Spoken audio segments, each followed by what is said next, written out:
8ನೇ ತರಗತಿಯ ಅಭ್ಯಾಸ 11.1ರ 6ನೇ ಪ್ರಶ್ನೆ. ಒಂದು ಹಡಗಿನ ಮಾದರಿಯಲ್ಲಿ ಪಟಸ್ತಂಭದ ಎತ್ತರವು 9 ಸೆಂಟಿಮೀಟರ್ ಮತ್ತು ನಿಜವಾದ ಹಡಗಿನಲ್ಲಿ ಪಟಸ್ತಂಭದ ಎತ್ತರವು 12 ಮೀಟರ್ ಆಗಿದೆ. ಹಡಗಿನ ನಿಜವಾದ ಉದ್ದವು 28 ಮೀಟರ್ ಆದರೆ ಮಾದರಿ ಹಡಗಿನ ಉದ್ದವೆಷ್ಟು ಅಂತ ಹೇಳ್ಕೊಟ್ಟಾರ. ಇದಕ್ಕೆ ನಾವು ಒಂದು ಕೋಷ್ಟಕವನ್ನು ರೆಡಿ ಮಾಡ್ಕೊಳ್ಳೋಣ. ಯಾವ ರೀತಿ ಅಂತಂದರೆ ಪಟಸ್ತಂಭದ ಎತ್ತರ, ನಿಜವಾದ ಪಟಸ್ತಂಭದ ಎತ್ತರ ಅಂತ ಹಾಕ್ಕೊಳ್ಳೋಣ. ಇಲ್ಲಿ ಮಾದರಿ ಪಟಸ್ತಂಭದ ಎತ್ತರವನ್ನು ಹಾಕ್ಕೊಳ್ಳೋಣ. ಮತ್ತೆ ಪಟಸ್ತಂಭದ ಉದ್ದ, ನಿಜವಾದ ಪಟಸ್ತಂಭದ ಉದ್ದರವನ್ನು ಹಾಕ್ಕೊಳ್ಳೋಣ. ಆಮೇಲೆ ಮಾದರಿ ಪಟಸ್ತಂಭದ ಉದ್ದವನ್ನು ಕಂಡುಹಿಡಿಬೇಕಾಗೈತಿ. ಈ ಥರ ಬರ್ಕೊಳ್ಳೋಣ. ಹಾಗಾದರೆ ಇಲ್ಲಿ ಪಟಸ್ತಂಭದ ಎತ್ತರವನ್ನು ನಾವು ಎಕ್ಸ್ ಅಂತೇಳಿ ತಗೊಳ್ಳೋಣ, ಉದ್ದವನ್ನು ವಾಯ್ ಅಂತೇಳಿ ತಗೊಳ್ಳೋಣ. ಸೂತ್ರದ ಪ್ರಕಾರ ಇಲ್ಲಿ ಮೀಟರ್ನಾಗ ಐತಿ, ಪಟಸ್ತಂಭದ ಎತ್ತರ ಮೀಟರ್ನಾಗ ಐತಿ, ಮಾದರಿ ಪಟಸ್ತಂಭದ ಎತ್ತರ ಸೆಂಟಿಮೀಟರ್ನಾಗ ಐತಿ. ಆಮೇಲೆ ನಿಜವಾದ ಪಟಸ್ತಂಭದ ಉದ್ದ ಎಷ್ಟೈತಿ, ಮೀಟರ್ನಾಗ ಐತಿ. ಮಾದರಿ ಪಟಸ್ತಂಭದ ಎತ್ತರವನ್ನು ನಾವು ಯಾವ ರೀತಿಯಾಗಿ ಕಂಡುಹಿಡಿಬೇಕು, ಇವು ಮೀಟರ್ಗಳಲ್ಲೇ ಇರಲಿ. ಇದನ್ನು ನಾವೇನು ಕನ್ವರ್ಷನ್ ಮಾಡ್ಕೊಳ್ಳೋದು ಬೇಕಾಗಿಲ್ಲ. ಅಕಸ್ಮಾತ್ ನಾವು ಕನ್ವರ್ಷನ್ ಮಾಡ್ಕೊಂಡ್ರೂ ಸೆಂಟಿಮೀಟರ್ ಇದ್ದಿದ್ದನ್ನ ಮೀಟರ್ಗೆ ಅಥವಾ ಮೀಟರ್ನ ಸೆಂಟಿಮೀಟರ್ಗೆ ಕನ್ವರ್ಷನ್ ಮಾಡಿ ಮಾಡ್ಕೋಬೇಕಾಗುತ್ತೆ. ಇದನ್ನು ಆ ಥರನೇ ಬರ್ಕೊಂಡು ಮಾಡ್ಕೊತ ಹೋಗೋಣ ಅಂತ. x1 divided by y1 is equal to x2 divided by y2. x1 divided by y1 x2 divided by y2. x1 ಅಂತಂದರೆ ನಮಗೆ 12 ಮೀಟರ್ ಐತಿ. ನಾನು ಮೀಟರನ್ನು ಯಾಕೆ ಹಂಗೆ ಬರ್ಕೊಂಡಿನಿ ಅಂತಂದರೆ ನೆಕ್ಸ್ಟ್ ಅಲ್ಲಿ ಕ್ಯಾಲ್ಕುಲೇಷನ್ಗೆ ಈಸಿ ಆಗಲಿ, ಕಡ್ತಾ ಹೊಡೆದಾಗ ಯಾವ ರೀತಿಯಾಗಿ ಹೋಗಿ ಅದು ನಮಗೆ ಸೆಂಟಿಮೀಟರ್ ಉಳಿತೈತಿ ಅಂತ ನಾವು ನೋಡೋಣ. 28 ಮೀಟರ್, y1 ಅಂತಂದರೆ 28 metre is equal to x2 ಅಂತಂದರೆ 9 ಸೆಂಟಿಮೀಟರ್ ಡಿವೈಡೆಡ್ ಬೈ y2 ಹಂಗೆ ಇಟ್ಕೊಳ್ಳೋಣ. ಹಾಗಾದರೆ y2 ಅಂತಂದರೆ ಎಷ್ಟು, y2 ನಮಗೆ ಬೇಕಾಗಿರೋದು y2ನ ಈ ಕಡೆ ಸೈಡ್ ಹೋಯ್ತಪ್ಪ ಅಂತಂದರೆ ಇಂಟು ಆಗ್ತೈತಿ. ಇದು 28 ಈ ಕಡೆ ಸೈಡ್ ಬಂತಪ್ಪ ಅಂತಂದರೆ ಇಂಟು ಆಗ್ತೈತಿ. ಹಾಗಾದರೆ ಇಲ್ಲಿ ಇಂಟು ಇದ್ದಿದ್ದು ಈ ಕಡೆ ಸೈಡ್ ಬಂದರೆ ಭಾಗಾಕಾರ ಆಗ್ತೈತಿ. ಅದಕ್ಕೋಸ್ಕರ y2 is equal to 9 centimetre into 28 metre divided by 12 metre. ಈ ಮೀಟರ್ ಏನಾಗುತ್ತೆ, ಕ್ಯಾನ್ಸಲ್ ಆಗ್ತೈತಿ. 2 6 12, 2 1 2, 2 7 2 1 2, 2 4 8. ಇಲ್ಲಿ 6 ಉಳಿತು. ಆಮೇಲೆ ಇಲ್ಲಿ 14 ಐತಿ, ಇಲ್ಲಿ 9 ಐತಿ. 3 3 9, 3 7 6. ಮತ್ತು 2 1 2, 2 7 14. ಹಾಗಾದರೆ ಮೇಲ್ಗಡೆ ಉಳಿದಿರೋದು 3 × 7 ಅಂತೇಳಿ 3 × 7 ಈ ಸೆಂಟಿಮೀಟರ್ಗೆ ಸೆಂಟಿಮೀಟರ್ ಹಂಗೆ ಬರ್ಕೊಳ್ಳೋಣ. ಹಾಗಾದರೆ 7 3 21, y2 ಎಷ್ಟಾಗುತ್ತಪ್ಪ ಅಂತಂದರೆ 21 ಸೆಂಟಿಮೀಟರ್.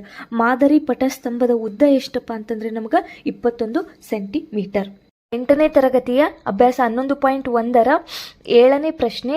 2 ಕಿಲೋಗ್ರಾಂ ಸಕ್ಕರೆಯು 9 × 10⁶ ಹರಳುಗಳನ್ನು ಹೊಂದಿದೆ. ಹಾಗಾದರೆ 5 ಕಿಲೋಗ್ರಾಂ ಸಕ್ಕರೆ ಮತ್ತು 1.2 ಕಿಲೋಗ್ರಾಂ ಸಕ್ಕರೆಯಲ್ಲಿರುವ ಹರಳುಗಳ ಸಂಖ್ಯೆ ಎಷ್ಟು ಅಂತ ಕೇಳ್ಯಾರ. 2 kg ಒಳಗೆ 9 × 10⁶ ಹರಳುಗಳನ್ನು ಹೊಂದಿದ್ರೆ 5 kg ಒಳಗೆ ಎಷ್ಟಿರ್ತೈತಿ ಮತ್ತು 1.2 kg ಒಳಗೆ ಸಕ್ಕರೆಯ ಹರಳುಗಳು ಎಷ್ಟಿರ್ತಾವ ಅಂತೇಳಿ ಕೇಳ್ಯಾರ. ಹಾಗಾದರೆ ಇದಕ್ಕೆ ನಾವು ಒಂದು ಕೋಷ್ಟಕವನ್ನು ಹಾಕ್ಕೊಳ್ಳೋಣ. ಸಕ್ಕರೆಯ ತೂಕ kgಗಳಲ್ಲಿ ಅದನ್ನು x ಅಂತೇಳಿ ತಗೊಳ್ಳೋಣ. ಸಕ್ಕರೆಯ ಹರಳುಗಳನ್ನು ನಾವು y ಅಂತೇಳಿ ತಗೊಳ್ಳೋಣ. 2 kg ಇತ್ತಪ್ಪ ಅಂತಂದರೆ ಅದ್ರದ್ದು ಎಷ್ಟು ಹರಳುಗಳಿರ್ತವಪ್ಪ ಅಂತಂದರೆ 9 × 10⁶. 5 kg ಇದ್ದಾಗ ಎಷ್ಟಿರ್ತೈತಿ, ಆಮೇಲೆ 1.2 kg ಇದ್ದಾಗ ಎಷ್ಟು ಹರಳುಗಳು ಅದರೊಳಗೆ ಇರ್ತಾವ ಅಂತೇಳಿ ನಾವು ಕಂಡುಹಿಡಿಬೇಕಾಗೈತಿ.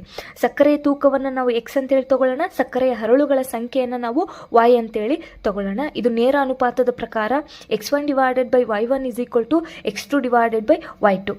x1 ಅಂತಂದರೆ 2 ಡಿವೈಡೆಡ್ ಬೈ y1 ಅಂತಂದರೆ 9 × 10⁶ is equal to 5 divided by y2 find out ಮಾಡಬೇಕಾಗೈತಿ. ಈ y2ನ is equal to ಈ ಕಡೆ ಸೈಡ್ ನಾವೇನು ಮಾಡೋಣ, x1 ಅಂತಂದರೆ 2 ಡಿವೈಡೆಡ್ ಬೈ y1 ಅಂತಂದರೆ 9 × 10⁶ is equal to x2 ಅಂತಂದರೆ 5 ಡಿವೈಡೆಡ್ ಬೈ y2 ಅಂತಂದರೆ ಗೊತ್ತಿಲ್ಲ, ಅದನ್ನೇ ಫೈಂಡ್ ಔಟ್ ಮಾಡಬೇಕಾಗೈತಿ. 5 ಡಿವೈಡೆಡ್ ಬೈ y2. ನಮಗೆ ಬೇಕಾಗಿರೋದು y2ನ ಈ ಕಡೆ ಸೈಡ್ ಕರ್ಕೊಂಡು ಹೋಗೋಣ. ಹಾಗಾದರೆ ಇದು ಇಲ್ಲಿ ಡಿವೈಡೆಡ್ ಬೈ ಇದ್ದಿದ್ದು ಈ ಕಡೆ ಸೈಡ್ ಹೋಯ್ತಪ್ಪ ಅಂತಂದರೆ ಇಂಟು ಆಗ್ತೈತಿ, 2y2 ಆಗ್ತೈತಿ. ಅದಾದ ನಂತರ 2 ಅನ್ನೋದು ಏನಾಗಿರ್ತೈತಿ, ಇಂಟು ಇರ್ತೈತಿ. ಈ ಕಡೆ ಸೈಡ್ ಬಂತಪ್ಪ ಅಂತಂದರೆ ಡಿವೈಡೆಡ್ ಬೈ ಆಗ್ತೈತಿ. ಇಲ್ಲಿ ಡಿವೈಡೆಡ್ ಬೈ ಇದ್ದಿದ್ದು ಈ ಕಡೆ ಸೈಡ್ ಹೋಯ್ತು, ಇಸ್ ಈಕ್ವಲ್ ಟು ಈ ಕಡೆ ಸೈಡ್ ಹೋಯ್ತಪ್ಪ ಅಂತಂದರೆ ಇಂಟು ಆಗ್ತೈತಿ. ಹಾಗಾದರೆ y2 is equal to 5 × 9 × 10⁶ divided by 2. 9 5 45, 2 1 2, 2 7 4, 2 7 4, 1 ಉಳಿತು. ಬಿಂದು ಕೊಡೋಣ, ಬಿಂದು ಕೊಟ್ಟರೆ 10 ಆಯಿತು. ಹಾಗಾದರೆ 2 5 10. ಹಾಗಾದರೆ y2 is equal to 22.5 × 10⁻ 6. ಹಾಗಾದರೆ ಇಲ್ಲಿ ನೋಡ್ರಿ, ಈ ಬಿಂದು ಏನಾದರೂ ಎಡಗಡೆ ಸರಿಸಿದ್ವಪ್ಪ ಅಂತಂದರೆ ಇಲ್ಲಿ 10⁻1 ಅಂತೇಳಿ ಬರ್ತೈತಿ. ಎಷ್ಟು ಅಂಕಿಗಳನ್ನು ಸರಿಸಿರ್ತೀವಿ ಅಷ್ಟು 10 ಬರ್ತೈತಿ. ಅಕಸ್ಮಾತ್ ಈ ಬಿಂದುನ ಬಲಗಡೆ ಏನಾದರೂ ಸರಿಸಿದ್ರೆ 10⁻−1 ಅಂತೇಳಿ ಎಷ್ಟು ಅಂಕಿಗಳನ್ನು ಸರಿಸ್ತೀವಿ ಅಷ್ಟು ಮೈನಸ್ನಾಗ ಬರ್ತಾವ ಅನ್ನೋದು ನಾವು ಘಾತಾಂಕಗಳ ನಿಯಮಗಳಲ್ಲಿ ಕಲ್ತೀವಿ. ಹಾಗಾದರೆ ಈ ಬಿಂದುವನ್ನು ಇಲ್ಲಿ ಏನು ಬಿಂದು ಐತಲ್ಲ ಇದನ್ನ ಈ ಕಡೆ ಸೈಡ್ ಸರಿಸಿದ್ನಪ್ಪ ಅಂತಂದರೆ 10 10⁻1 ಬರ್ತೈತಿ. ಆಧಾರಗಳು ಸೇಮ್ ಇದ್ವಪ್ಪ ಅಂತಂದರೆ ಘಾತಾಂಕಗಳನ್ನು ಕೂಡಿಸ್ಬೋದು. ಹಾಗಾದರೆ 10⁻7. y2 = 2.25 × 10⁻7 ಆಗ್ತೈತಿ. ಇನ್ನು ನಾವು 1.2 kg ಸಕ್ಕರೆಯಲ್ಲಿ ಎಷ್ಟು ಹರಳುಗಳಿರ್ತಾವ ಅಂತೇಳಿ ಕಂಡು ಹಿಡಿಬೇಕಾಗ್ತೈತಿ. ಹಾಗಾದರೆ x1 / y1 = x3 / y3. x1 ಅಂತಂದರೆ 2 / y1 ಅಂತಂದರೆ 9 × 10⁻6 x3 ಅಂತಂದರೆ 1.2 / y3 ಕಂಡು ಹಿಡಿಬೇಕಾಗೈತಿ. ಅದನ್ನು ಅದೇ ರೀತಿಯಾಗಿ ಬರ್ಕೊಳ್ಳೋಣ. Same as it is divided by ಇದ್ದಿದ್ದು ಈ ಕಡೆ ಸೈಡ್ ಹೋದರೆ ಇಂಟು ಆಗ್ತೈತಿ, ಇಂಟು ಇದ್ದಿದ್ದು ಈ ಕಡೆ ಸೈಡ್ ಬಂತಪ್ಪ ಅಂತಂದರೆ ಡಿವೈಡೆಡ್ ಬೈ ಆಗ್ತೈತಿ. ಹಾಗಾದರೆ y3 = 1.2 × 9 × 10⁻6 / 2.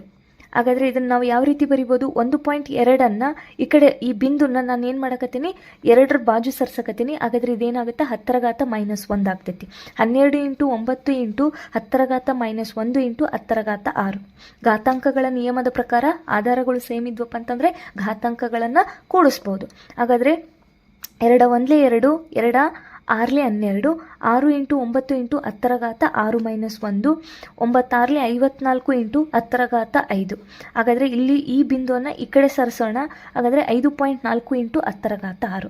ಹಾಗಾದರೆ 1.2 ಕಿಲೋಗ್ರಾಮ್ ಸಕ್ಕರೆಯಲ್ಲಿ 5.4 × 10⁻6 ಏನಿರ್ತವಪ್ಪ ಅಂತಂದರೆ ಸಕ್ಕರೆಯ ಹರಳುಗಳು ಇರ್ತಾವ ಅಂತ ಅರ್ಥ. ಅಭ್ಯಾಸ 11.1ರ 8ನೇ ಪ್ರಶ್ನೆ. ರಶ್ಮಿಯು 18 ಕಿಲೋಮೀಟರ್ ದೂರದ ರಸ್ತೆಯನ್ನು 1 ಸೆಂಟಿಮೀಟರ್ ದೂರ ಪ್ರಮಾಣ ಸೂಚಕದಿಂದ ಪ್ರತಿನಿಧಿಸಲಾಗಿರುವ ನಕಾಶೆಯನ್ನು ಹೊಂದಿರುವಳು. ಅವಳು ರಸ್ತೆಯ ಮೂಲಕ 72 ಕಿಲೋಮೀಟರ್ ಕ್ರಮಿಸಿದರೆ ನಕಾಶೆಯಲ್ಲಿ ಆಕೆ ಕ್ರಮಿಸಿದ ದೂರವೆಷ್ಟು ಅಂತೇಳಿ ಕೇಳ್ಯಾರ. ನಾವು ಉದಾಹರಣೆಯಲ್ಲಿ ಒಂದು ನಕಾಶೆಯ ಪ್ರಾಬ್ಲಮನ್ನು ನೋಡಿದ್ವಿ. ಅದೇ ರೀತಿಯಾಗಿ ಇದು ಸಹ ಐತಿ. ಆಕೆ ಏನಾದರೂ 18 ಕಿಲೋಮೀಟರ್ ಹೋಗಿದ್ರೆ ರಸ್ತೆಯಲ್ಲಿ 18 ಕಿಲೋಮೀಟರ್ ಹೋಗಿದ್ರೆ ನಕಾಶೆಯಲ್ಲಿ 1 ಸೆಂಟಿಮೀಟರ್ ಅಂತೇಳಿ ತೋರಿಸ್ತೈತಿ.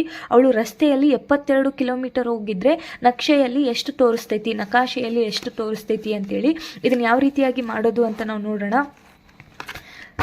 ಇದಕ್ಕೆ ನಾವು ಏನು ಮಾಡೋಣ, ಒಂದು ಕೋಷ್ಟಕವನ್ನು ರಚನೆ ಮಾಡ್ಕೊಳ್ಳೋಣ. ರಸ್ತೆಯ ದೂರವನ್ನು ನಾವು ಎಕ್ಸ್ ಅಂತೇಳಿ ತೊಗೊಳ್ಳೋಣ. ನಕಾಶೆಯಲ್ಲಿನ ರಸ್ತೆಯ ದೂರವನ್ನು ನಾವು ವೈ ಅಂತೇಳಿ ತೊಗೊಳ್ಳೋಣ. ರಸ್ತೆಯ ದೂರ 18 ಕಿಲೋಮೀಟರ್ ಇತ್ತಪ್ಪ ಅಂತಂದರೆ ಅದು ನಕಾಶೆಯಲ್ಲಿ 1 ಸೆಂಟಿಮೀಟರ್ ಅಂತೇಳಿ ತೋರಿಸ್ತೈತಿ. ರಸ್ತೆಯ ದೂರ 72 ಕಿಲೋಮೀಟರ್ ಇತ್ತಪ್ಪ ಅಂದರೆ 72 ಕಿಲೋಮೀಟರ್ ಇತ್ತಪ್ಪ ಅಂತಂದರೆ ನಕ್ಷೆಯಲ್ಲಿ ಎಷ್ಟು ಸೆಂಟಿಮೀಟರ್ ತೋರಿಸ್ತೈತಿ ಅಂತೇಳಿ ನಾವು ಇವಾಗ ಕಂಡುಹಿಡಬೇಕಾಗುತ್ತೆ. ರಸ್ತೆಯ ದೂರ ಎಕ್ಸ್ ಅಂತೇಳಿ ತೊಗೊಳ್ಳೋಣ. ನಕಾಶೆಯಲ್ಲಿನ ದೂರವನ್ನು ನಾವು y ಅಂತೇಳಿ ತೊಗೊಳ್ಳೋಣ. ನೇರ ಅನುಪಾತದ ಪ್ರಕಾರ x1 / y1 = x2 / y2 ಅಂತೇಳಿ. x1 ಅಂತಂದರೆ 18 ಕಿಲೋಮೀಟರು. ಇಲ್ಲಿ ನಾವೇನು ಕನ್ವರ್ಷನ್ ಮಾಡುವಂಥ ಅವಶ್ಯಕತೆ ಇರಲ್ಲ. ನೆಕ್ಸ್ಟ್ ಮುಂದೆ ನೋಡ್ಕೊತ ಹೋಗೋಣ. ಆಮೇಲೆ y1 ಅಂತಂದರೆ 1 ಸೆಂಟಿಮೀಟರ್ x2 ಅಂತಂದರೆ 72 ಕಿಲೋಮೀಟರ್ /y2. ಹಾಗಾದರೆ y2 ನಾವು ಫೈಂಡ್ ಔಟ್ ಮಾಡಬೇಕಾಗೈತಿ. y2 ಅನ್ನು ನಾವೇನು ಮಾಡೋಣ, ಈ ಕಡೆ ಸೈಡ್ ತೊಗೊಂಡೋಗೋಣ. y2 = 72 kilometre into 1 centimetre /18 kilometre. ಈ 1 ಸೆಂಟಿಮೀಟರ್ನ ಈ ಕಡೆ ತೊಗೊಂಡೋಗ್ಬೇಕು, 18 ಕಿಲೋಮೀಟರ್ನ y ಜಾಗಕ್ಕೆ ತೊಗೊಂಬರ್ಬೇಕು. ಹಾಗಾದರೆ ಇಲ್ಲಿ ನೋಡ್ರಿ ಎಷ್ಟಾಗ್ತೈತಿ, 18 1 18, 18 4 72. ಈ ಕಿಲೋಮೀಟರು ಕ್ಯಾನ್ಸಲ್ ಆಗ್ತೈತಿ. ಮೇಲೆ ಉಳಿದಿರೋದು 4 × 1 ಸೆಂಟಿಮೀಟರ್ ಅಂತೇಳಿ. 4 1 4. ಹಾಗಾದರೆ y2 ಎಷ್ಟಾಗ್ತೈತಪ್ಪ ಅಂತಂದರೆ 4 ಸೆಂಟಿಮೀಟರ್. ರಶ್ಮಿಯು ನಕಾಶೆಯಲ್ಲಿ ಕ್ರಮಿಸಿದ ದೂರ ಎಷ್ಟಪ್ಪ ಅಂತಂದರೆ 4 ಸೆಂಟಿಮೀಟರ್. ಆಕೆ 72 ಕಿಲೋಮೀಟರ್ ನಿಜವಾದ ರಸ್ತೆಯನ್ನು ಕ್ರಮಿಸಿದರೆ ನಕಾಶೆಯಲ್ಲಿ ಎಷ್ಟು ಸೆಂಟಿಮೀಟರ್ ಕ್ರಮಿಸಿದ ಹಾಗೆ ಅಂತಂದರೆ 4 ಸೆಂಟಿಮೀಟರ್ ಅಂತೇಳಿ ಅರ್ಥ. ಅಭ್ಯಾಸ 11.1ರ 9ನೇ ಪ್ರಶ್ನೆ. 5 ಮೀಟರ್ 60 ಸೆಂಟಿಮೀಟರ್ ಎತ್ತರದ ಒಂದು ನೇರವಾದ ಕಂಬವು 3 ಮೀಟರ್ 20 ಸೆಂಟಿಮೀಟರ್ ಉದ್ದದ ನೆರಳನ್ನು ಉಂಟು ಮಾಡುವುದು. ಇದೇ ಸಮಯದಲ್ಲಿ 10 ಮೀಟರ್ 50 ಸೆಂಟಿಮೀಟರ್ ಎತ್ತರದ ಇನ್ನೊಂದು ಕಂಬವು ಉಂಟು ಮಾಡುವ ನೆರಳಿನ ಉದ್ದವೆಷ್ಟು ಅಂತ ಕೇಳರ. ನಂತರ 5 ಮೀಟರ್ ಉದ್ದದ ನೆರಳನ್ನು ಉಂಟು ಮಾಡುವ ಕಂಬದ ಎತ್ತರ ಎಷ್ಟು ಅಂತೇಳಿ ಕಂಡುಹಿಡಿದಾರ. ಇದಕ್ಕೆ ನಾವು ಏನು ಮಾಡೋಣ ಅಂತಂದರೆ ಫಸ್ಟಿಗೆ ಒಂದು ಕೋಷ್ಟಕವನ್ನು ರಚನೆ ಮಾಡೋಣ. ಯಾವ ರೀತಿ ಅಂತಂದರೆ ಕಂಬದ ಎತ್ತರವನ್ನು ನಾವು ಎಕ್ಸ್ ಅಂತೇಳಿ ತೊಗೊಳ್ಳೋಣ, ನೆರಳಿನ ಉದ್ದವನ್ನು ನಾವು ವಾಯ್ ಅಂತೇಳಿ ತೊಗೊಳ್ಳೋಣ. ಕಂಬದ ಎತ್ತರ ಏನಾದರೂ 5 ಮೀಟರ್ 60 ಸೆಂಟಿಮೀಟರ್ ಇತ್ತಪ್ಪ ಅಂದರೆ ನಾವು ಅದನ್ನು ಯಾವ ರೀತಿಯಾಗಿ ಬರ್ಕೋಬೋದಪ್ಪ ಅಂತಂದರೆ 5.6 ಮೀಟರ್ ಅಂತೇಳಿ ಬರ್ಕೋಬೋದು. 10 ಮೀಟರ್ 50 ಸೆಂಟಿಮೀಟರ್ ಇತ್ತಪ್ಪ ಅಂತಂದರೆ 10.5 ಮೀಟರ್ ಅಂತೇಳಿ ಬರ್ಕೋಬೋದು. ಹಾಗಾದರೆ ಕಂಬದ ಎತ್ತರ ಏನಾದರೂ 5.6 ಮೀಟರ್ ಇತ್ತಪ್ಪ ಅಂತಂದರೆ ಅದರದ್ದು ನೆರಳಿನ ಉದ್ದ ಎಷ್ಟಿರ್ತಿತ್ತಪ್ಪ ಅಂತಂದರೆ 3.2 ಮೀಟರ್ ಇರ್ತೈತಿ ಅಂತ ಅರ್ಥ. 10.5 ಮೀಟರ್ ಇತ್ತಪ್ಪ ಅಂದರೆ ಅದರದ್ದು ನೆರಳಿನ ಉದ್ದ ಎಷ್ಟಿರ್ತೈತಿ. ಅಕಸ್ಮಾತ್ ನೆರಳಿನ ಉದ್ದ 5 ಮೀಟರ್ ಇತ್ತಪ್ಪ ಅಂತಂದರೆ ಅದರದ್ದು ಕಂಬದ ಎತ್ತರ ಎಷ್ಟಿರ್ತೈತಿ ಅಂತೇಳಿ ಕೇಳ್ಯಾರ. ಇದನ್ನು ನೋಡಿದರೆ ನೇರ ಅನುಪಾತದಲ್ಲಿ ಐತೆ ಅನ್ನೋದ್ರ ಥರ ಕಾಣಿಸ್ತೈತಿ. ಹಾಗಾದರೆ ಕಂಬದ ಎತ್ತರವನ್ನು ನಾವು ಮತ್ತು ನೆರಳಿನ ಎತ್ತರವನ್ನು ಕ್ರಮವಾಗಿ ಎಕ್ಸ್ ಮತ್ತು ವಾಯ್ ಅಂತೇಳಿ ತಗೊಳ್ಳೋಣ. ನೇರ ಅನುಪಾತದ ಪ್ರಕಾರ x1 / y1 = x2 / y2. ಇದನ್ನು ನಾವು x1 ಅಂತಂದರೆ 5.6 ಡಿವೈಡೆಡ್ ಬೈ y1 ಅಂತಂದರೆ 3.2 x2 ಅಂತಂದರೆ 10.5 divided by y2 find out ಮಾಡಬೇಕಾಗೈತಿ. ಈ y2ನ ಈ ಕಡೆ ಸೈಡ್ ತೊಗೊಂಡೋಗೋಣ. y2 10.5 into 3.2 divided by 5.6. ಇಲ್ಲಿ ಒಂದು ಪಾಯಿಂಟ್ ಐತಿ, ಇಲ್ಲಿ ಒಂದು ಪಾಯಿಂಟ್ ಐತಿ. ಇದನ್ನು ನಾವು ಯಾವ ರೀತಿ ಬರ್ಕೋಬೋದಪ್ಪ ಅಂತಂದರೆ 10.5 ಹಂಗೆ ಇಟ್ಕೊಳ್ಳೋಣ. ಈ ಪಾಯಿಂಟನ್ನು ನಾನು ಏನು ಮಾಡಕತ್ತೀನಿ, ತೆಗಿಯಕತ್ತೀನಿ, ಈ ಕಡೆ ಸೈಡ್ ಸರ್ಸಕತ್ತೀನಿ. ಹಾಗಾದರೆ ಇದು ಎಷ್ಟು ಬರ್ತೈತಿ, 10⁻⁻1 ಅಂತೇಳಿ ಬರ್ತೈತಿ. ಡಿವೈಡೆಡ್ ಬೈ ಈ ಪಾಯಿಂಟನ್ನು ನಾನು ಈ ಕಡೆ ಸೈಡ್ ಸರ್ಸಕತ್ತೀನಿ, ಇದು ಸಹ 10⁻⁻1 ಅಂತೇಳಿ ಬರ್ತೈತಿ. ಈ 10⁻⁻1 ಈ 10⁻⁻1 ಕ್ಯಾನ್ಸಲ್ ಆಗ್ತೈತಿ. ಉಳಿದಿರೋದೇನಪ್ಪ ಅಂತಂದರೆ ಇಲ್ಲಿ 8 7 56, 8 4 32, ಮೇಲೆ ಎಷ್ಟು ಉಳಿತು 10.5 ಇಂಟು 4 ಡಿವೈಡೆಡ್ ಬೈ 7 ಅಂತೇಳಿ. ಹಾಗಾದರೆ ಈ ಪಾಯಿಂಟನ್ನು ನಾನು ಈ ಕಡೆ ಸರಿಸ್ತೀನಿ. ಇಲ್ಲ ಅಂತಂದರೆ 105 ಡಿವೈಡೆಡ್ ಬೈ, ನಾವು ಭಿನ್ನರಾಶಿ ಅಥವಾ ದಶಮಾಂಶದಲ್ಲಿ ಕಲ್ತಿರ್ತೀವಿ ಯಾವ ರೀತಿ ಅಂತೇಳಿ. 0.1 ಅಂತಂದರೆ ಅದರ ಬೆಲೆ ಎಷ್ಟು, 1 ಡಿವೈಡೆಡ್ ಬೈ 10 ಅಂತೇಳಿ. ಅದೇ ರೀತಿಯಾಗಿ ಒಂದು ಬಿಂದು ಆಗಿಂದ ಒಂದೇ ಅಂಕೆ ಐತಿ, ಅದಕ್ಕೋಸ್ಕರ 1 ಬರೆದು 1 0 ಬರಿಬೇಕು ಅಂತೇಳಿ. ಅದೇ ರೀತಿಯಾಗಿ 10.5 ಐತಿ, ಈ ಬಿಂದುವನ್ನು ತೆಗಿಬೇಕಾಗಿತ್ತಪ್ಪ ಅಂತಂದರೆ 105 ಡಿವೈಡೆಡ್ ಬೈ 10 ಅಂತೇಳಿ ನಾವು ಬರ್ಕೋಬೇಕಾಗುತ್ತಾ. 105 divided by 10 into 14 divided by 7. ಹಾಗಾದರೆ ಇದನ್ನು ನಾವು ಯಾವ ರೀತಿಯಾಗಿ ಕಡ್ತಾ ಹೊಡಿಬೋದಪ್ಪ ಅಂತಂದರೆ 7 1 7, 7 1 7, 3 ಉಳಿತು, 7 5 35.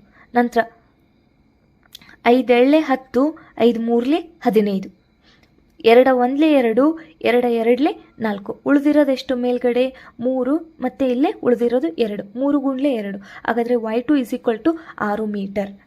y2 6 ಮೀಟರ್ ಅಂತಂದರೆ ಕಂಬದ ಎತ್ತರ ಏನಾದರೂ 10.5 ಮೀಟರ್ ಇತ್ತಪ್ಪ ಅಂತಂದರೆ ಅದರದ್ದು ನೆರಳಿನ ಉದ್ದ ಎಷ್ಟಿರ್ತಿತ್ತಪ್ಪ ಅಂತಂದರೆ 6 ಮೀಟರ್ ಇರ್ತೈತಿ ಅಂತೇಳಿ ಅರ್ಥ. ಹಾಗಾದರೆ ಇದನ್ನು ನಾವು ಇವಾಗ ಫೈಂಡ್ ಔಟ್ ಮಾಡಬೇಕು. ಅದೇ ರೀತಿ ನೇರ ಅನುಪಾತದ ಪ್ರಕಾರ, ಸೂತ್ರದ ಪ್ರಕಾರ x1 divided by y1 x3 divided by y3 ಅಂತೇಳಿ ತೊಗೊಳ್ಳೋಣ.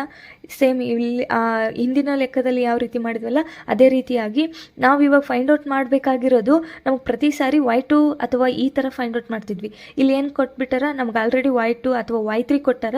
ನಾವು ಇವಾಗ ಫೈಂಡ್ ಔಟ್ ಮಾಡಬೇಕಾಗಿರೋದು x3. ಇದನ್ನು ನಾನು ಯಾವ ರೀತಿ ಬರ್ಕೊತೀನಿ ಅಂತಂದರೆ x3ನ ಹಂಗೆ ಇಟ್ಕೊಳ್ಳೋದು. ಇಲ್ಲಿ ಏನೈತಲ್ಲ ಇದು ಈ ಕಡೆ ಸೈಡ್ ಹೋಯ್ತಪ್ಪ ಅಂತಂದರೆ ಇಂಟು ಆಗ್ತೈತಿ. ಇದನ್ನು ಆಲ್ರೆಡಿ ಅವಾಗಲೇ ಮಾಡಿದ್ವಿ. ಈ ಬಿಂದುವನ್ನು ಈ ಕಡೆ ಸರಿಸಿದ್ವಿ, ಈ ಬಿಂದುವನ್ನು ಈ ಕಡೆ ಸರಿಸಿದ್ವಿ. 10⁻⁻1 10⁻⁻1 ಏನಾಗ್ಬಿಡ್ತೈತಿ, ಕ್ಯಾನ್ಸಲ್ ಆಗಿಬಿಡ್ತೈತಿ. x3 56 into 5 divided by 32, 8 4 32, 8 7 56 into 5. ಮೇಲ್ಗಡೆ ಉಳಿದಿರೋದು ಯಾವ್ದ್ಯಾವುದು, 7 ಇಂಟು 5 ಡಿವೈಡೆಡ್ ಬೈ 4, 7 5 35, 35 ಡಿವೈಡೆಡ್ ಬೈ 4, 4 1 4, 4 8 32, 35 32 ಇತ್ತಪ್ಪ ಅಂತಂದರೆ 3 ಆಯಿತು. ಪಾಯಿಂಟ್ ಕೊಟ್ಟು 30 ಆಯಿತು. 4 7 28, 2 ಉಳಿತು, 4 5 20. ಹಾಗಾದರೆ x3 8.75 ಮೀಟರ್ ಅಂತನಾದರೂ ಬರಿಬೋದು, ಅಥವಾ 8 ಮೀಟರ್ 75 ಸೆಂಟಿಮೀಟರ್ ಅಂತನಾದರೂ ಬರಿಬೋದು. 8ನೇ ತರಗತಿಯ ಅಭ್ಯಾಸ 11.1ರ 10ನೇ ಪ್ರಶ್ನೆ. ಸರಕು ತುಂಬಿರುವ ಲಾರಿಯೊಂದು 14 ಕಿಲೋಮೀಟರ್ ದೂರವನ್ನು 25 ನಿಮಿಷಗಳಲ್ಲಿ ಕ್ರಮಿಸುವುದು. ಇದೇ ಜವದೊಂದಿಗೆ ಇದೇ ಸ್ಪೀಡ್ನಾಗ ಲಾರಿಯು 5 ಗಂಟೆಗಳಲ್ಲಿ ಎಷ್ಟು ದೂರ ಕ್ರಮಿಸಬಲ್ಲದು? 25 ನಿಮಿಷನಾಗ 14 ಕಿಲೋಮೀಟರ್ ಹೋಯ್ತಪ್ಪ ಅಂತಂದರೆ 5 ಗಂಟೆಯೊಳಗೆ ಎಷ್ಟು ಕಿಲೋಮೀಟರ್ ಹೋಗ್ತೈತಿ ಅಂತೇಳಿ ಕೇಳ್ಯಾರ. ಒಂದು ನಿಮಿಷದೊಳಗೆ ಕೊಟ್ಟಾರ, ಇನ್ನೊಂದು ಗಂಟೆಯೊಳಗೆ ಕೊಟ್ಟಾರ. ಇದನ್ನು ನಾವು ಒಂದು ಕೋಷ್ಟಕ ರೀತಿಯಲ್ಲಿ ನಾವು ಮಾಡ್ಕೊಳ್ಳೋಣ. ಹಾಗಾದರೆ ದೂರ ಕಿಲೋಮೀಟರನ್ನು 14 ಕಿಲೋಮೀಟರ್ ಇತ್ತಪ್ಪ ಅಂತಂದರೆ 25 ನಿಮಿಷಗಳಲ್ಲಿ ತಗೊಳುತ್ತಾ. ಅದೇ 5 ತಾಸು ಆಗಿತ್ತಪ್ಪ ಅಂದರೆ ತಾಸು, 5 ಗಂಟೆ ಅಂತಂದರೆ 1 ಗಂಟೆ ಅಂತಂದರೆ 60 ನಿಮಿಷ. ಇದನ್ನು ನಾವು ಏನಂತ ಬರ್ಕೋಬೋದು, 300 ನಿಮಿಷ ಅಂತೇಳಿ ಬರ್ಕೋಬೋದು. ಕ್ಯಾಲ್ಕುಲೇಷನ್ಗೆ ಈಸಿ ಆಗಲಿ ಅಂತೇಳಿ ನಾನು 5 × 60 ಅಂತೇಳಿ ಬರ್ಕೊಂಡಿರೋದು. ಹಾಗಾದರೆ ಎಷ್ಟು ಕಿಲೋಮೀಟರ್ ಚಲಿಸ್ತೈತಿ ಕಂಡು ಹಿಡೀರಿ ಅಂತ ಹೇಳ್ಯಾರ. ದೂರ ಮತ್ತು ಕಾಲಗಳನ್ನು ನಾವು ಕ್ರಮವಾಗಿ ಇದನ್ನು ಎಕ್ಸ್ ಅಂತೇಳಿ ತೊಗೊಳ್ಳೋಣ, ಇದನ್ನು y ಅಂತೇಳಿ ತೊಗೊಳ್ಳೋಣ. ನೇರ ಅನುಪಾತದ ಪ್ರಕಾರ x1 / y1 = x2 / y2. x1 ಅಂತಂದರೆ 14, y1 ಅಂತಂದರೆ 25, x2 ಗೊತ್ತಿಲ್ಲ, ಹಾಗೆ ಹಚ್ಕೊಳ್ಳೋಣ 5 × 60. ಹಾಗಾದರೆ x2 = 14 / 25 ಇಂಟು ಇದನ್ನು ಈ ಕಡೆ ಸೈಡ್ ತೊಗೊಂಡೋಗೋಣ, ಗುಣಾಕಾರ ಆಗ್ತೈತಿ 5 × 60. 5 1 5, 5 5 25, 5 1 5, 5 1 5, 1 ಉಳಿತು, 5 7 10. ಹಾಗಾದರೆ ಮೇಲ್ಗಡೆ ಉಳಿದಿರೋದು ಎಷ್ಟಪ್ಪ ಅಂತಂದರೆ 14 × 12. ಹಾಗಾದರೆ 14 12 ಎಷ್ಟಾಗುತ್ತಪ್ಪ ಅಂದರೆ 168 ಕಿಲೋಮೀಟರ್. ಹಾಗಾದರೆ ಇದು ಎಷ್ಟು ದೂರ ಕ್ರಮಿಸ್ತೈತಪ್ಪ, 5 ಗಂಟೆಗಳಲ್ಲಿ ಎಷ್ಟು ದೂರ ಕ್ರಮಿಸ್ತೈತಪ್ಪ ಅಂತಂದರೆ 168 ಕಿಲೋಮೀಟರ್ ಕ್ರಮಿಸ್ತೈತಿ ಅಂತ ಅರ್ಥ. ಧನ್ಯವಾದಗಳು.